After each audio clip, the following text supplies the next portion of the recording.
Welcome to the Squared Circle Jerks podcast. We're reviewing NXT TakeOver WarGames. I'm going to be pretty quiet for the pretty much this entire podcast because my two housemates are sleeping and Byron's angry. Okay.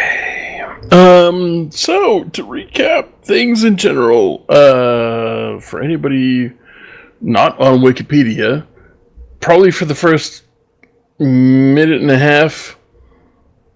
No, just minute. No, wait, 30 seconds. Next 30 seconds, okay, Ruby Riott beat Sonya Deville in an undercard match because Sonya Deville is garbage, and we'll probably see that on TV in the next week or the week after. Pete Dunne beat Johnny Gargano in a dark match, again, taped for TV, and probably will be next week on NXT. Now that we're done with that... I'm hoping that will be good. Oh, God, Pete Dunne versus Gargano is going to be great. Dude, that has no choice. Zero choice but to be great. And Ruby Riott versus Sonya Deville is going to be disappointing because Sonya Deville is garbage. But not Ruby Riott's fault. Anyway, to kick off our card, we had Lars Sullivan versus Cassius Ohno. Good match, back and forth. Everybody got their shit in. Lars Sullivan came off as being, pretty indomitable, but Cassius Ohno not completely out of it. So there's going to be a continuation of this feud, and it's going to be good because Lars Sullivan needs a building point, and Chris Hero is the best. So it's going to be great. He is legitimately the perfect guy to kind of help Sullivan grow as a wrestler. Absolutely. He's taller. Not quite, nowhere near as muscular, but about the same size, a little bit taller. You can totally build a career off of this starting point up until Vince buries you because he doesn't know what to do with... Anyway, that's in the future. Then we had Aleister Black versus Velveteen Dream. This was very good. This was a little over 14 and a half minutes. The only criticism I believe you and I had was that, probably more than me than you, was that Velveteen, aka Patrick Clark, isn't ready for this quite yet. His timing, going with the flow / improv, isn't there yet to hang with Aleister Black, aka Tommy End, who's been in the business for 15 years or more, ? I believe 15 is correct. Yeah.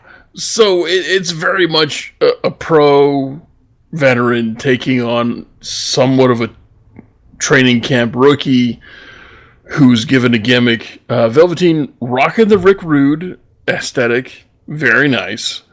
He puts too much ass into it and not enough dick. You just, just cross that line and you'll be good. Had the trunks. The trunks were great. I love the trunks. Liked it. Trunks were spectacular. And it was a great cap, great finish, all that stuff. And Aleister Black sits in the middle of the ring with Velveteen kind of pawing at him, going, just kind of like, I desperately need approval. And Aleister Black did some good shit on the mic. Total quality, absolute quality. Some highlight spots were the springboard moonsault from Aleister Black, really, really good, as was the crucifix work. Yeah. The roll of the dice from Velveteen Dream was very good, although the timing of it was not great because he just basically ate a running knee and almost no-sold it to do the roll of the dice. So less awesome. What was that crazy ass move from Velveteen? It was like a crucifix, something or other. Or was it a neck breaker of some sort? That was the roll of the dice, I think. Was it? I don't know. Anyway, you need to watch this match. This was the match of the night. Absolutely, 100%. Everything else on this card was okay-ish. Yeah, this match delivered as much as it could, with Velveteen Dream being at the extent of his career that he is at. Absolutely. Then we had a fatal four-way for a title that got less time than anything else on the card except for Lars Sullivan. That's bad. That's bad booking. Bottom line, end of story. Everybody was, it's a given. Ember Moon's going to win because you've been pushing her every 3 weeks because she gets injured a lot. So whenever she gets back from injury, you push her really, really, really, really, really, really, really hard for about 2 or 3 weeks, and then she gets injured again. So finally, she was not injured because you didn't give her a match.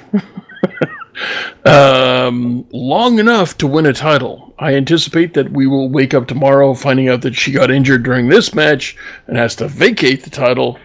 But I could be wrong. The match was very good.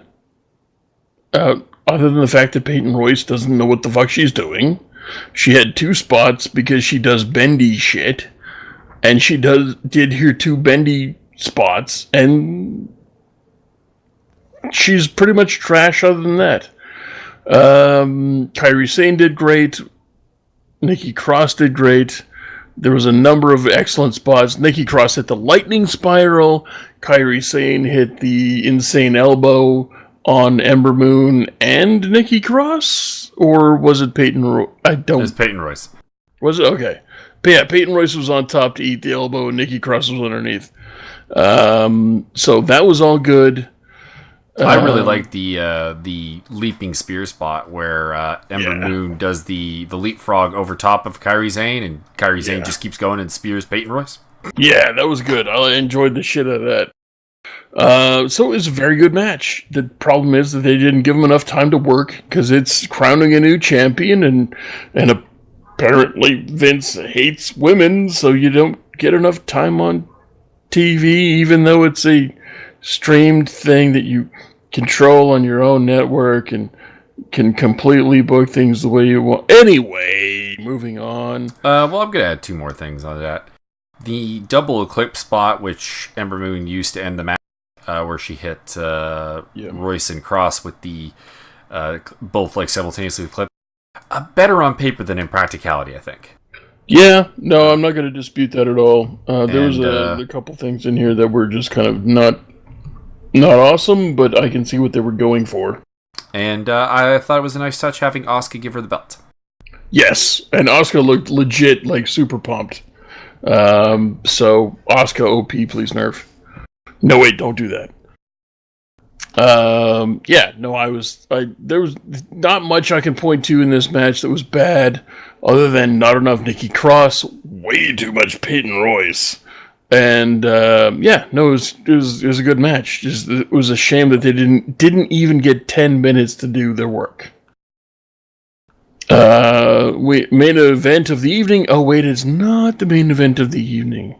In fairness, we had this talk about this. I'm totally okay with the NXT title being before the WarGames match. Yeah, it's just that Vince has conditioned the world to believe that no matter the importance of the match, even if you have the match of the century, it's going to go on before your main title. It doesn't matter.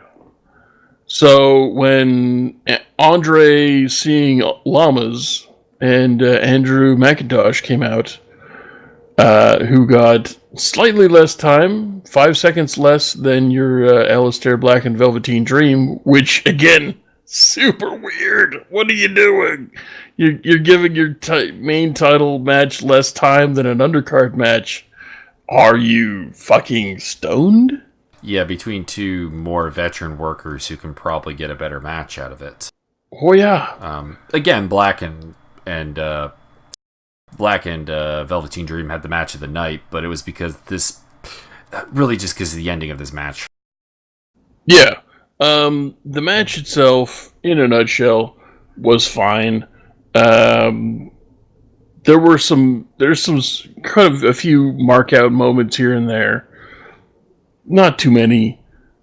And then Zelina Vega's Rana definitely counts as a freaking mark out moment. Listen, Kalisto, learn how to do a basement Rana. Learn from Zelina Vega. She's the pro. You're apparently an amateur. Figure that shit out. Also, the head scissor counter of the power bomb into the big moonsault off the top rope from Almost fantastic. Yeah, fair enough. Those were the two spots of the match. So the culmination of the match was Andre seeing llamas. Suddenly, was it like a DDT? You mean the ending? Yeah, it was the finish. Like a DDT. Yeah, it was basically. They did. He basically did almost a Tower of London-esque spot, but as a DDT. Oh yeah, because he hoisted him up, and kudos to Drew McIntyre. Dude took that bump like a pro. He went straight vertical. He kind of bunched up. It looked like it might have been very, very dangerous, but it was nothing out of nowhere that no one's really concerned about, and suddenly you have a new champion. Yeah, it was a weak finish from a move standpoint. It was also almost getting a clean win over McIntyre, which I'm not a fan of. No, because I've said this, almost has seemed at times just incredibly disinterested, and that's not a person I would put the belt on. Also, you're giving McIntyre a one title defense reign. It's kind of weak. Yeah, there's rumors that Vince desperately wants some actual man dick on the main roster because he doesn't know how to book anything and doesn't understand what he's got. Plus, the problem is he's got everything he needs. He's just booked them into oblivion, and he will bring McIntyre up and book him into oblivion. So that's not even really a good reason. Correct. So look for Drew McIntyre to make his debut at Survivor Series for zero reason whatsoever. The only other two things I got here is that was one of the best claymores I've seen McIntyre land on. Bro. But I marked out hard. Listen, I don't throw the bro thing around a lot, but bro. That claymore / sick cake / was it a Yakuza cake? Basically, yeah. All of those things. Holy shit, that was the best one ever. Mm-hmm. Your boy Sami Zayn ain't done it that good, and Sami Zayn is beyond professional. And Vega survived that only almost survived that only because Vega helped him get his foot on the ropes. And the other thing I have to wrap up here is Andrade Cien almost made a big deal about celebrating this. And for almost anyone else, that would have made a lot of sense. I mean, this is a huge moment in your career.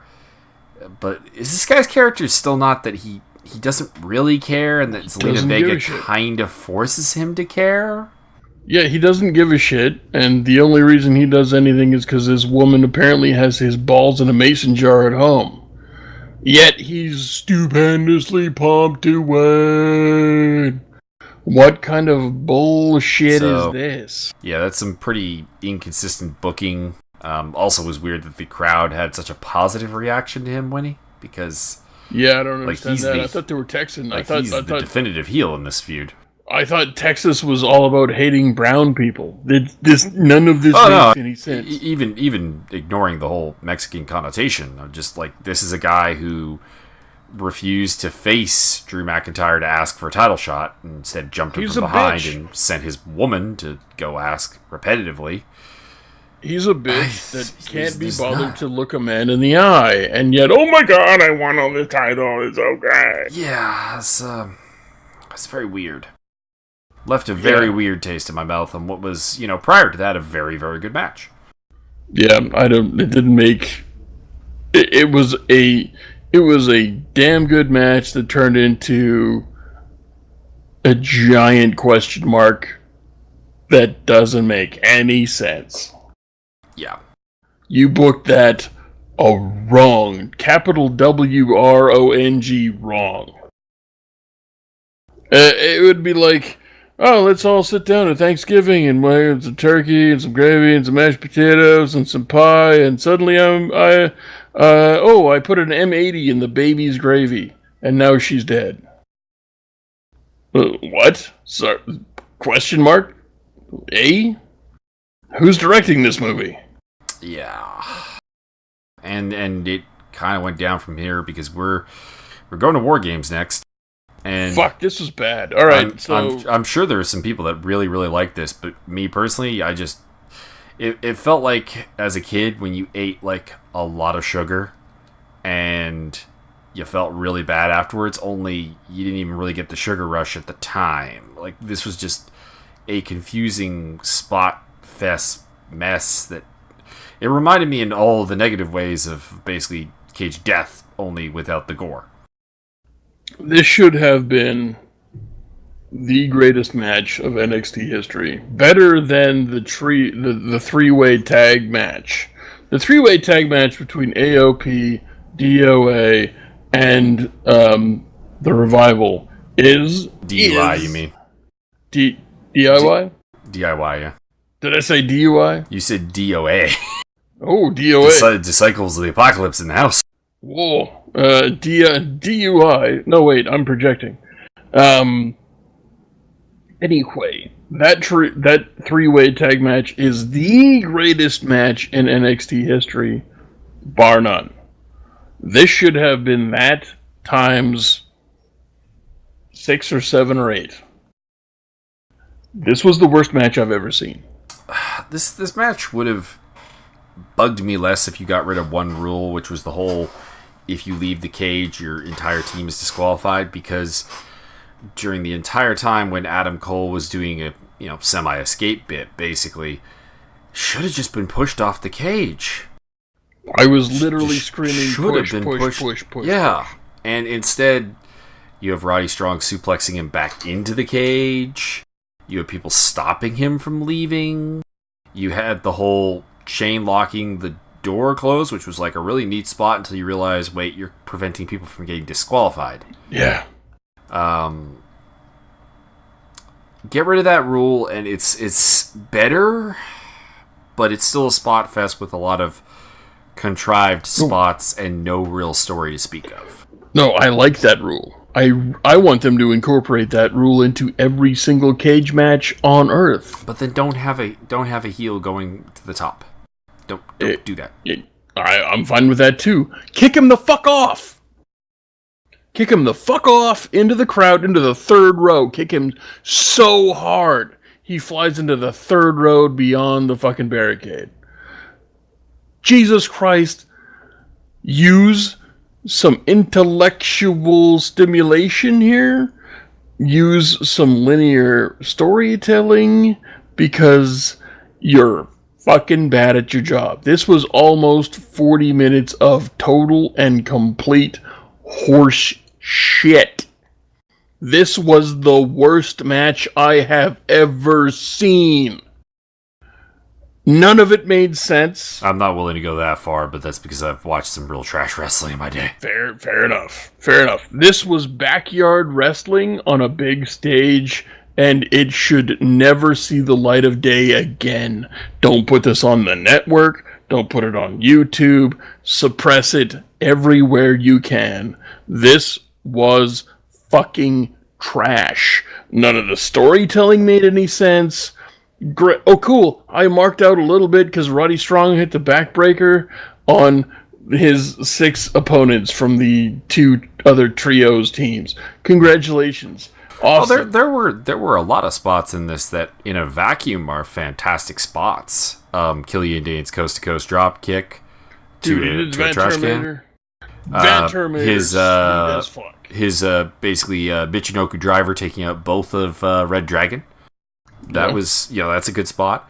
Like, almost every spot here is a really good idea on its own, but there were too many spots that just piled on and caused all of them to lose any real meaning, and there was no story to connect them.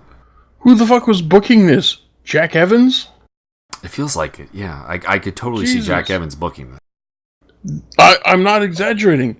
I've never seen a match that made less sense than this. None of it made any sense at all. I'm going to try and escape and disqualify my team. No, I can't allow you to do that. I am a gentleman. What? I'm sorry, what? I don't... It got to the point, and Mike can back me up on this, it's like, fuck it. this match is total garbage. I'm going to go make some instant noodles, which is sitting on my desk right in front of me here. I was waiting for it to cool down. Eventually, I'm going to stop talking and start eating, because eventually, talking about this match makes less sense than the match itself. Yeah, I think that's pretty much all we have to say. I mean, the Undisputed Era won, which is still a dumb name. Jesus. Why don't you call it the Undisputed? Okay, I got some backup names for you. The Undisputed Weekend, the Undisputed Fortnight, the Undisputed Month, the Undisputed Year and a Half, or maybe the Undisputed 62 Minutes. All of those make just as much sense as the Undisputed Era. Oh, I will give credit where it's due. Eric Young and Alexander Wolf hit probably the best 3D I've ever seen. That sounds like a good thing. I was probably making noodles. You were making noodles. It was like a super delayed, like not set up one where like Young was nowhere near Wolf when Wolf picks up the guy to set it up, and then Young kind of comes out of nowhere. It was kind of like a 3D out of nowhere almost. Like that sounds very good. Didn't really expect it. Like that's kind of my pet peeve here, is that the 9 men in this match are all fantastic workers. I didn't really rate Killian Dane terribly well, but he did very well in this match. I don't rate Adam Cole as highly as some, but I do rate him very highly. I am a massive fan of Roderick Strong, EY, Alexander Wolf, and the Authors of Pain, and Red Dragon. So we had a lot of talent in this ring, a lot of ability to do a very good match, a lot of very good spots on their own, and the match, it just never came together. This is some shit that I would expect if you put Patrick Clark without the talent and the gruesome twosome in a ring. This is the kind of match I would expect. Some sort of weird intergender. Less cool spots, but yes, flies out against the cage. Total horseshit. This was fucking bad. You can put as many A's and D's on the end of that as you want. It was trash. Yeah, it was not a good way to bring WarGames back. I'd be interested to hear if people liked it, because the crowd really did like it, but I'm going to chalk that up to the intoxication of the live event and a lot of energy coming off the match, because it did have energy. But I don't know. I would like... it's one of those things where, like, you know what, if people really like this, then so be it. But I didn't. No, there are spots in this match to like, maybe even spots that'll make highlight reels in years to come. But this match, from bell to bell, which, again, something we haven't mentioned yet, throughout the vast majority of this match, I know where you're going. I was beat over the head with the fact that this wasn't even a fucking match. What the fuck? The match hasn't started yet. I understand that the match can't end until all 9 people are in, but you don't have to beat me over the head with a hammer with it. That's just, it's insulting to your audience. It's retarded. It's beyond bad. I understand that Mr. Mauro Ranallo has a job to do. Oh, I don't blame the commentators. I blame the scripting. I blame Vince, because it's obvious that Vince is yanking the strings like he yanks his fucking nuts. Badly and frequently. Jesus. And the whole point of bashing us over the head over and over and over with this, the match hasn't started yet, is so that Killian Dane can throw weapons in the ring. I have watched a number of WarGames matches, Lethal Lockdown matches in TNA, Cage of Death in CZW, and they all work under the same premise that the match can't end until everyone is in.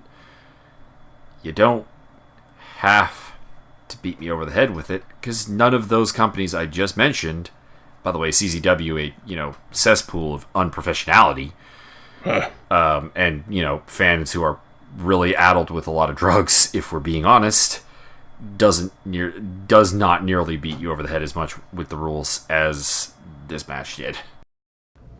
Oh god.